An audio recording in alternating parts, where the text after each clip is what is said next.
Bamboo ये grass है कि ट्री है? तो उन्होंने कहा ग्रास है। तो मैंने फिर आगे उनको पूछा कि ग्रास काटने के लिए परमिशन की आवश्यकता है क्या? बोले नहीं है। मैंने बोला इतने सालों से आप बाम्बू काटने के लिए क्यों प्रोहिबिट करते हो? क्या कारण है? कौन से कायदे पे करते हो? वो चुप बैठ गए।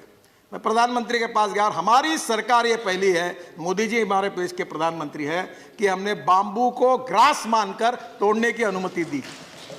चाइना में बाम्बू की इकोनॉमी 50,000 करोड़ की है।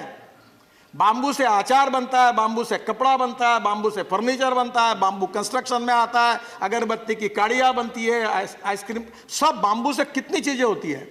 और हमने ऐसी इकोलॉजी और इन्वायरमेंट का ऐसा एक्सट्रीम स्थिति पे चले गए कि बाम्बू नहीं तोड़ना। अब किसानों को मैंने हमारे यहाँ कहा कि आप बाम्बू लगाओ। अब बाम्बू से बायो सीएनजी तैयार हो रहा है। आपको एनवायरनमेंट के लिए आप जरूर इसको सपोर्ट करो। ये जो परली है ना, दिल्ली के क्षेत्र में जलाते हैं, परली से बायो सीएनजी निकालने की योजना टेक्नोलॉजी प्रूवन हो गई। अब एक प्लांट लुधियाना में लग रहा है। अब मैंने हमारे डिपार्टमेंट को कहा कि हम लोग गांव में ऐसे हजारों प्लांट लगाएंगे ताकि हमारे गांव के किसानों को, वहाँ के ट्राइबल लोगों को रोजगार मिले।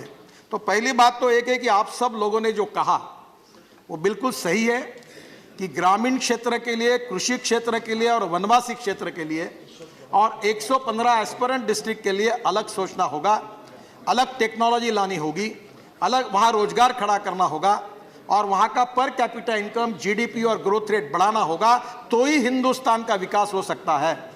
और प्रधानमंत्री जी ने पहली बार इस प्रॉब्लम को 115 एस्पिरेंट डिस्ट्रिक्ट को निकालकर इसके लिए प्रायोरिटी देने का निर्णय किया है।